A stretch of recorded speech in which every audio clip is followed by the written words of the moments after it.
Enforcement Director Todd Lyons is stepping down from his role. Later this spring, Homeland Security Secretary Mark Wayne Mullen announced on Thursday. Also, an Immigration and Customs Enforcement agent has been charged with 2 counts of assault related to a road raid incident by state prosecutors in Minnesota, who have issued a nationwide warrant for his arrest. They're dropping like flies, right? Right. They lost, the Bovino, the previous director. Oh, I forgot about that guy. Yeah, oh, that guy was creepy. A nightmare. They lost the big boss, right? Christy Nome. Right. Now they're losing Todd Lyons. It's a impossible, thankless job. Now, let me make it clear. This person that they indicted is not someone involved in the killing of Renee Good or Alex Preddy. Right. We don't know what's happening with those investigations because the feds have shut out the locals who would normally be investigating murders, right? Right. And the locals have sued, and I don't think there's been a resolution of the suit. They're sued to get the information so they can do a proper investigation. So this is not anyone who's killed anyone. It's not the agents who shot and wounded the other person in Minneapolis after they lied and claimed they attacked them with shovels and broom handles. It's not the agent who shot the woman in Chicago. It's someone who's committed a lesser crime that is but indicative of the utter arrogance and disregard for normal law enforcement restraints of ICE. This is a guy who wanted to get around traffic, illegally drove his car off the road on the shoulder, and to get around, apparently this is what's being charged. It's still an allegation, allegedly pointed his gun at this couple in a car he wanted to get around and threaten them with his gun. ICE agent? No, I don't buy that. We know ICE agents are I don't scrupulously follow. I don't buy that for a the second. law. Yeah. So again, I don't know why Justice Department didn't go after him. I think he's probably more of a criminal than Fed Chair Jerome Powell, who they are going after, right? Wouldn't you say? Oh, I wasn't even thinking about Jerome Powell. Yeah. Powell. Yeah, I mean, God, Jerome Powell, a well-known gangster, right? Right. Yeah, sure. The people they go after have nothing to do with committing crime. Nothing. Powell hasn't committed any crimes. Come on, not even close. How did we get on to Powell? You're just using him as an example. Using him as an example of someone who's done nothing wrong, who's a sterling public servant, model of integrity as far as we know, who they go after. And this guy, this thug, who's brazenly violating the law, threatening people with his gun, no problem. And so far, what have we heard about the investigations of the killings of Good and Preddy, Sam? I haven't heard a thing, personally. Not a darn thing. So those are homicides. Yeah. They may be justifiable homicides. That's another question. But they're homicides. And every homicide is supposed to be thoroughly investigated. It's been months, and we've heard nothing. What about the investigation of the bombing of the schoolgirls? We're investigating. What have we heard about that investigation, Sam? I haven't heard a thing, personally. That's their MO for burying something. We're investigating, and then good luck about ever hearing anything after that. Yikes. Do you think there'll ever be any justice for Preddy and Good or not? I think only if the locals win their lawsuit, get the information, and they get indicted by the locals. Right. I think the chances of the DOJ doing anything against any ICE agent is slim and none. Right. Can the next DOJ do something about it? Or there's no statute of limitations on murder. That's what I was saying. Absolutely. That's my point. All right, with that, we will move on to our question portion of the show. Before we do that, we have over 700 people watching, but only 300 likes. Oh, no. Make sure you like the stream. It helps us a lot. Subscribe if you're not subscribed. Turn on that notification bell so you know we're live. Remember, donators and members get priority in questions. Michael Sheffield has donated to the Chair Fund. Here for Nice. Today has donated to the chair fund, and Susie Garcia has donated Thank to you. the We're chair still fund. a little behind on donations, so keep them coming. Michael Sheffield says that Blue Sky had an issue today. I know I tried to get on Blue Sky today and I couldn't, and I was like, oh, maybe there's something wrong with my internet. But Michael Sheffield said they had a denial of service attack today. I'm sure you know exactly what that is, right? 100%. You want me to give 100%. a discourse about it? Yes. A denial of service attack is an attack that keeps people from getting on the server. There you go. Perfectly explained by this guy, Yep. Professor Alan J. Lichtman. They call me the IT maven. The IT maven. Thank you to George. I know about as much about IT as Trump, and Trump says he knows more than anyone else in the world. Right. So that makes me even knowing more than anyone else in the world. You know, the one thing that Trump might actually admit that he's not good at is technology. I've seen a couple, like, there's that famous Barron Trump where he's talking about Barron and how good he is at computers. And he basically explains how Barron can open the computer and turn it on and turn it off. He doesn't email even, does he? No, I don't think No. so. Which is very smart. I still don't understand how his social media works because, again, he's never even used email. He does it from his phone. Are you sure? 100%. But he doesn't understand tech at all. All he's got to do is punch in whatever he wants to say. No, and whoever's on his staff, make sure it goes into Truth Social. He doesn't have to do anything but punch in his message. I've heard that he writes it down. And then someone else punches it. That's possible too. But that also doesn't take into account him like reposting stuff. Yeah. Like I mean, it's kind of slipped out of the headlines, but he did repost another photo, not of him as Jesus, but with him like embracing Jesus. Or Jesus embracing him, I think, is more like it. Yeah, or something like that. So, I committed gross sacrilege, so I'll make atonement for it by committing less gross sacrilege, only medium level instead of highest level sacrilege. Wow, we're getting a lot of chair fund donations. Nice. Chair fund donation from Horizontal Harmonics, Secular Monk, Carol Wiseman, and Robs. Thank you all for that. All right. They all want us to get new chairs. And also thank you to George Politis, who sent us a $79.99 Australian dollar donation at the beginning of the show. Oh, that's we appreciate nice. that. Yeah. Our first question is from Open the Straight, you crazy bastards. They say Trump and Bibi are examples of deposed demagogues who regained power. The keys tell us how. Only the sins of the incumbent are remembered. Do you therefore worry Orban might return if Magyar stumbles? Absolutely. That's an interesting question. Sure. I hadn't thought about that, but that's absolutely not impossible. Although Orban looked done to me. I'm just giving you my impression. And the fact he looked like a guy who was finished. And the fact that he conceded so quickly. Also. And lost so big. Yeah. Trump lost, but nowhere near that big. Right. I mean, to have the opposition against not just an incumbent administration, but the incumbent leader winning a 2/3 majority, that's astounding. So he didn't look like a guy who was, anxious to come back. I could be wrong. I just, he looked like a defeated guy to me.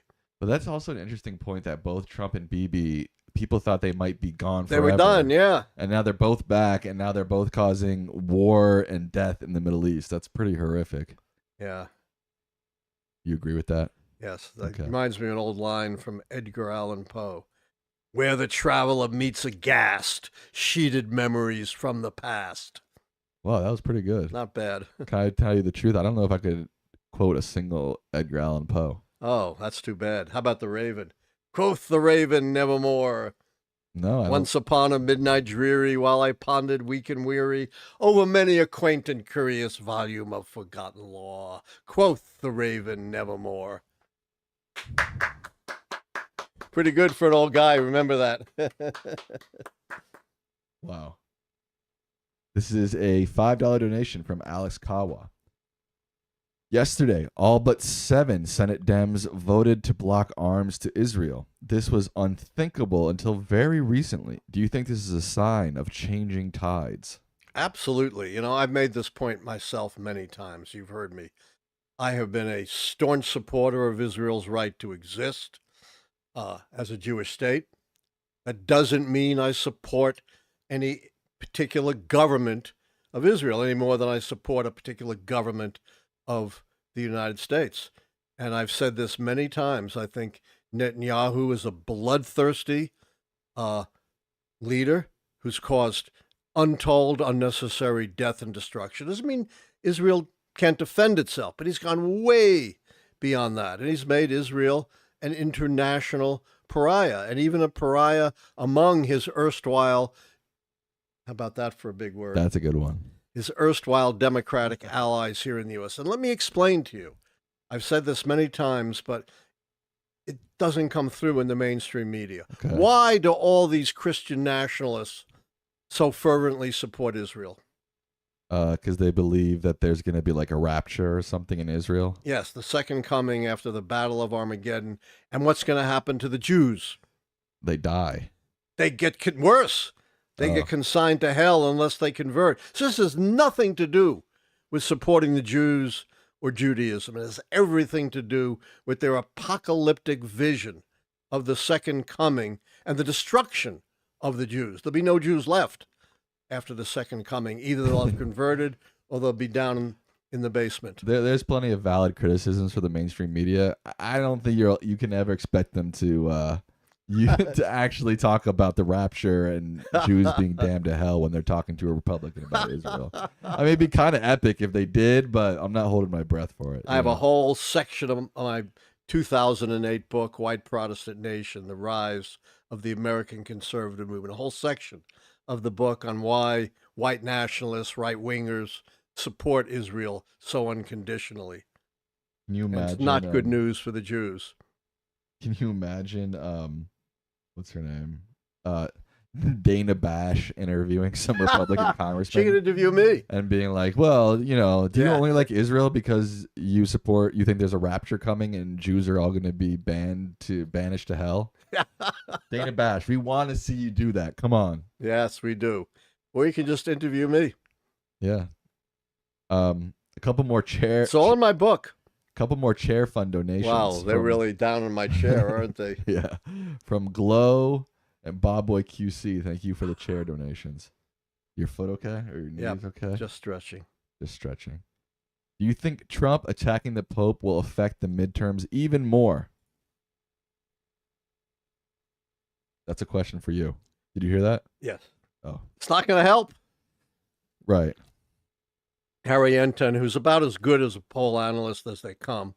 I'm not that much of a poll analyst, but I do it.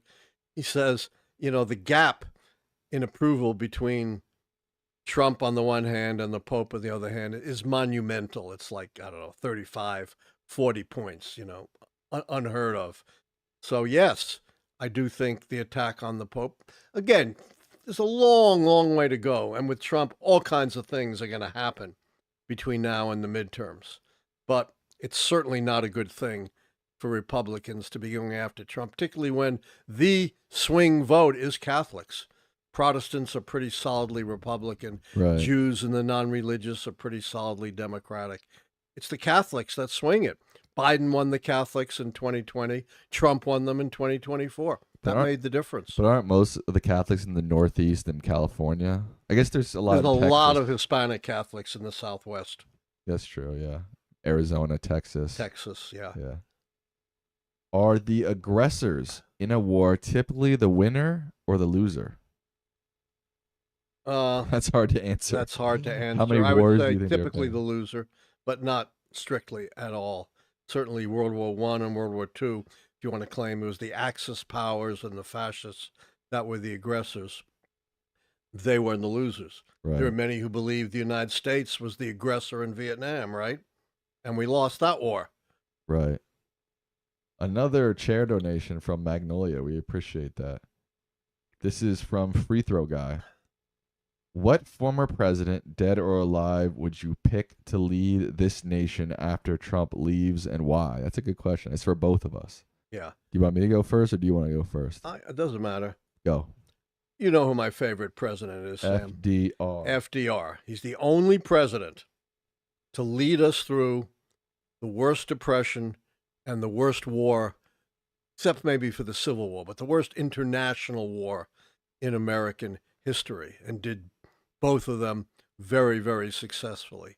And he was also maybe the greatest communicator we've ever had as president, who explains in clear, concise terms what his objectives are.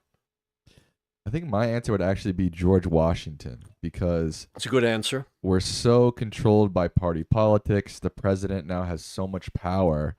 George Washington was kind of against both of those things, and I think those are two massive problems that Trump has not started, but Oh, no, by certainly no means. exacerbated. Exacerbated. Hey, it's a big word. Yes, Yes. finally. You got it. And it kind of feels like, yeah, Washington is that perfect sort of figure post-Trump. That's a Unfortunately, good answer. Oh, You can't go thanks. wrong with Washington and FDR, can No, you? probably not. We weren't going to pick Richard Nixon or Warren Harding. I wasn't. No, You weren't going to pick Warren Harding. no. No. This is from Missy. They say a British historian. All right, this is from a British historian, so I'm going to say it in a British accent. All right. A British historian argues that the U.S. giving up the Strait of Hormuz in the peace deal is the equivalent of Great Britain losing control over the Suez Canal. Thoughts? That was. Oh, I think that's Wait, before you answer the question, how was my British accent? pretty big, good, better than mine. Well, out of 10. Yeah, I No. give you an 8. Really? Yeah, it's I'd say pretty that was good. maybe a 6. Yeah, I think that's a very apt analogy. Remember, in '56, it was the great disaster, as this British historian knows, when France, Israel, and the UK invaded the Suez, and Russia threatened to intervene. It was then the Soviet Union, of course, and Eisenhower, the warrior, the great war hero, intervened to achieve peace, but that meant Egyptian control over the canal. But it didn't stop the canal from being a conduit between East and West, and shipping going through the canal. And if the United States never actually controlled the strait,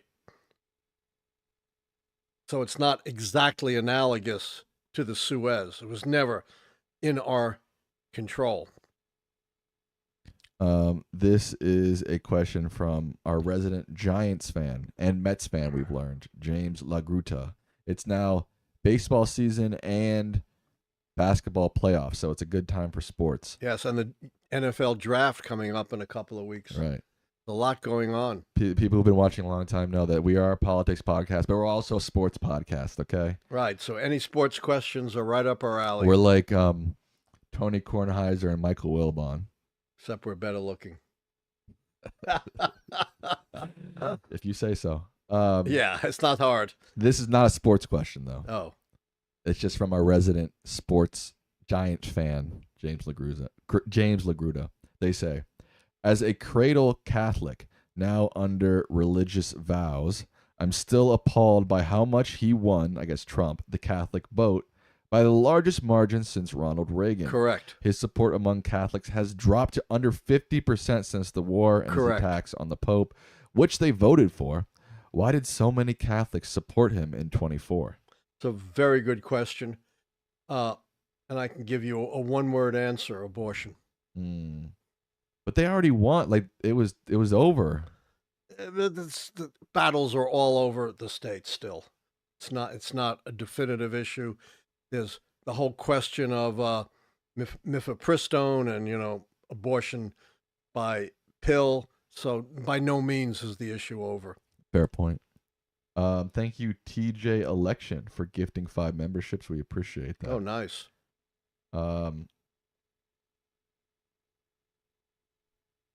How was NATO under President Bush? Under Obama? Young people like me don't really recognize or appreciate the importance of such a huge alliance. The NATO alliance was established in 1949. The United States and its allies won World War II. But even before the end of the war, they understood that this did not mean a peaceful world. They understood that despite defeating the fascists in Germany, the Nazis in Germany and the fascists in Japan, we would face a new adversary. Who would that be, Sam? I wasn't listening. The Soviet Union and international communism. And the vision that the United States was planning was this kind of a liberal capitalist order, in which capitalist nations would be trading, investing, mining raw materials, trying not to repeat the mistakes that led to the Great Depression of the 1930s. But the big adversary, the proponent of a whole different worldview, was, of course, the Soviet Union and international communism. Plus, it wasn't clear that it imposed a military threat or a threat of subversion of our allies. The very first acts of containment were to prevent Greece and Turkey and Italy from going communist. And so, as part of our strategy for combating international communism, we formed NATO in 1949 as part of a broad, cooperative, collective security to protect democracies from international communism or any threat. Could be international terrorism, could be Russia and China. And it's worked. It's worked for 77 years or so since it was established. And it worked under Republican and Democratic presidents. And Trump is the first American president to fundamentally question and undermine and call into question this whole system of collective security that's worked so well for so many decades. Thank you to Spencer Arno for gifting 5 memberships. We appreciate that. And this is from a question from TJ, who just gifted 5 memberships as well. They say, thank you for what you do. What are your thoughts on the upcoming governor election of California? I'm very concerned of a MAGA governor taking over California. I'm concerned, too, because of the strange way California elects its governor, which I think is very misguided. They have what's called a jungle primary. You know what a jungle primary is, Sam? No. Where everybody runs regardless of party. And if no one gets 50% plus, which they never do, the top 2 go into a runoff. And it doesn't matter what party the top 2 are. Could be both Republican or both Democrat. Right. And the problem is, without a front runner like Swalwell, the Democratic vote could splinter enough. So it's not impossible, I think unlikely, that the top 2 finishers could both be Republicans. And even though they would clearly lose against a Democrat in the general election, there won't be one. So that is the nightmare scenario in California. Democrats are well aware of this, and obviously they're going to take steps to try to avoid it, but it is the nightmare scenario. Yeah, I don't see it happening. But probably not. But it's something to be wary about, that's all. And Swalwell was barely the front runner. Right, true. He was at like 20% or so. Yeah, and But in a big jungle primary, that was probably enough for him to finish first. Probably. This is from Zen Wave Function. They say, do you think the DOJ needs confirmation and removal reform to prevent future presidents from weaponizing it against political opponents, such as approval of a 3/5, 60 votes of the Senate for AG confirmation instead of a simple majority, and it will require 3/5 approval of Senate for president to remove the Attorney General? I know the Senate can establish the procedure for confirmation, but not the power to prevent official removal from the president. There was the, quote, Tenure of Office Act 1867, where removal of officials by the president needed approval of the Senate, but it was replaced in 1887 due to controversies. Yeah. Wow, what a question. Pretty good history. Holy Wow, I'm moly. not sure I need to say anything more. Tenure of Office Act was at least the ostensible, I like that word, ostensible basis for the impeachment of Andrew Johnson in 1868, although the real motivation was his broad opposition to Reconstruction, but his supposed violation of the Tenure of Office Act with respect to removals was the trigger for his impeachment. It was replaced, and although there wasn't a direct ruling on its constitutionality, there was some Supreme Court dicta, and I think correct, suggesting it probably was an unconstitutional imposition on the appointment powers of the president. So I'm not sure, without a constitutional amendment, those reforms could be put into effect. But I completely agree with the questioner that some fundamental reforms are needed to create more of a firewall between the political side of the executive and the Department of Justice, which is not supposedly being the president's lawyers. He has his own lawyers, his own White House lawyers. They are the lawyers for the Constitution and the people. And guess what, Sam? I have a book about this. No, you don't. I do. I have Oh a my book about God. everything called 13 Cracks, Repairing American Democracy After Trump. Check it out. I have a whole chapter on how to protect the DOJ from weaponization politically. The DOG is the Department of Gangsters. Gangsters. Well, that should But be yeah, named. yeah, That's not the bad. Trump A nice little administration. slip. That's not bad. This is from Tina. Thoughts, clarifications, predictions on the collapse of America's breadbasket. 1. Department of Agriculture stiffs them on contracts and does not reimburse. 2. 2. I agree with 1. Tariffs make equipment and inputs expensive. 3. Tariffs destroy trade. China cancels soybean and other purchases. Goes to BRICS. Immigration crackdowns causes shortage of labor, especially during harvest season. Produce rots. And 5. We are in planting season. Fertilizer and fuel is too expensive. Lockdown in the dire straits, if you will. Over-determined for failure? Question mark. It's it's more of a commentary than a question, Right. frankly. And I agree with every one of those points. And they're all very serious.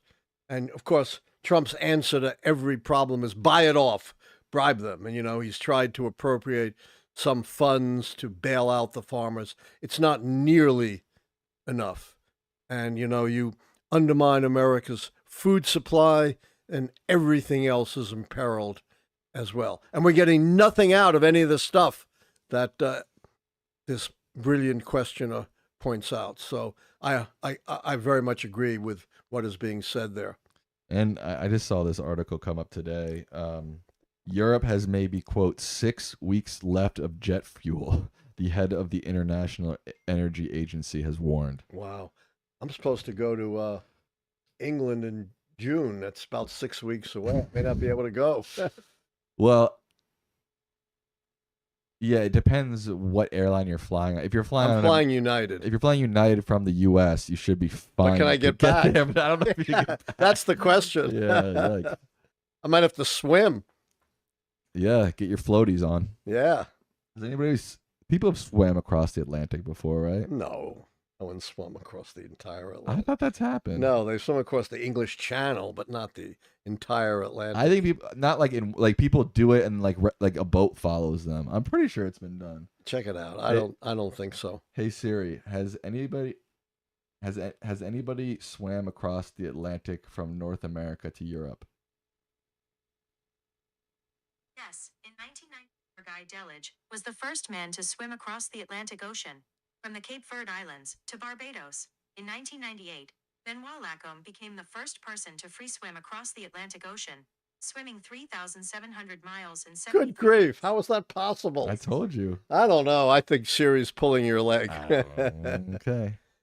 How can you swim 3,000 miles? They like a boat follows them. So like, oh, I see. So they get on the boat at night or something. Yeah. They don't so do not it straight. okay. No. Oh, that I can. No one has ever swam like across. Actually, yeah, I got it. So we're both right. Okay. How much time do we have left? 2 minutes. All right. One more or two more questions? Let's do 2 more. All right. Democrat representatives Eric Swalwell and Republican Representative Tony Gonzalez have both stepped down due to sexual allegations. Do you believe this shows a trend of public accountability / backlash regarding sexual misbehavior? And what does it mean for the Epstein investigation? I think it does. Every time one of these horrific stories comes out, I think it adds to our sensitivity about the horrors of sexual assault and sexual harassment. And I do think it, will, to some extent, cause us to refocus eventually. It's hard to focus on anything in the middle of a war on the Epstein files. I also find it astonishing that Donald Trump, who's had at least as bad and maybe much worse serious and proven allegations, seems to be totally impervious to it, seems to have zero impact upon his political future. Another reason why Donald Trump doesn't stop what he's doing. A rational person, you would think, surely he's going to moderate. No, he's been doing these kinds of things for his whole life and absolutely getting away with it. By the way, Melania just came out with a statement this afternoon saying, I had no relationship with Representative Swalwell. I only met him at social occasions, but I really didn't know the man. I don't understand how Trump has been able to worm his way out of all these sexual assault allegations. It's astounding. I think about Herman Cain, who was a black, very successful executive, one of the front runners for the Republican nomination a number of years ago. 3 women said he sexually harassed them. No proof, no trial. Boom, he was out of there in a day or two. 25 women have accused Trump, at least. He's proven in a civil case to have sexually assaulted, colloquially raped, according to the judge, E.J. Carroll, hurt her, defamed her. No impact. None. Yeah. Zero. It's really strange. It's really strange. Gary Hart, the Democrat frontrunner way back when, was forced out of a race simply because he was photographed on a boat called the Monkey Business, of all things, with a woman who wasn't his wife. I mean, and you have people like Nancy Mace who are rightfully so very aggressive when it comes to sexual assault Right, stuff. because she was a victim. But when it comes to Trump, it literally seems like she's going, no, no, no, no, no, no, no, no, no, no. Like, she's not willing to hear or see or think about any of it. It's astonishing. It's crazy. It really is. He's the Teflon Don. There's no doubt about it. Yep. All right, here's our final question. Final question. Better be a good one. This is from our good friend Philip H. Oh, he's a great friend.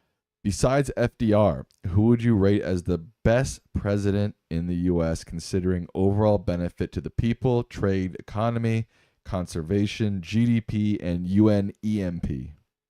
What's UNEMP? No idea. Just ignore that part. Okay. My other you mentioned Washington. He's another one of my favorites. Of course, Abraham Lincoln. And I'm a big fan of Eisenhower, even though he was a moderately conservative Republican. What I so much admire about Eisenhower is he steered us away from the isolationist trend within the Republican Party. That's why he said he ran for president, even though he wasn't a politician in 1952, because he didn't want Robert Taft, the isolationist, to take over the Republican Party. He also resisted right-wing demands to dismantle the New Deal. He, in fact, expanded the New Deal. He expanded positive federal involvement in the economy with maybe the biggest public works project ever. You know what that was, Sam, under Eisenhower?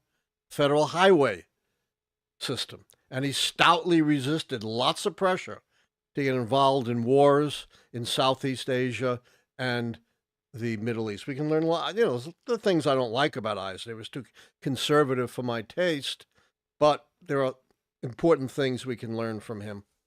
I'm getting it through the wire that UNEMP is just an abbreviation for unemployment. Oh, so I think we. Eisenhower wasn't that great on unemployment. Oh, okay.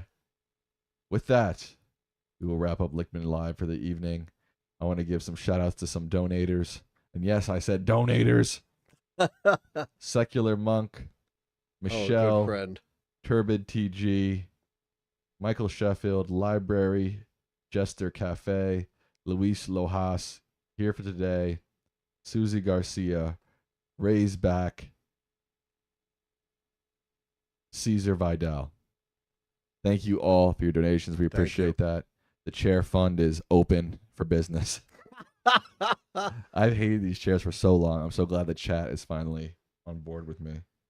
They're uncomfortable. They're like big and bulky. They're old. They're Hey, watch them okay. out. Okay. Anyways, with that, we will wrap up Lichtman Live for this evening. Dad, what are your final words to the people? There's an old saying. Some attribute it to the Chinese. Some say it's a blessing. Some say it's a curse. May you live in interesting times. Figure it out for yourself, whether it's a blessing or a curse. But we're here to try to make sense of these times. Good night.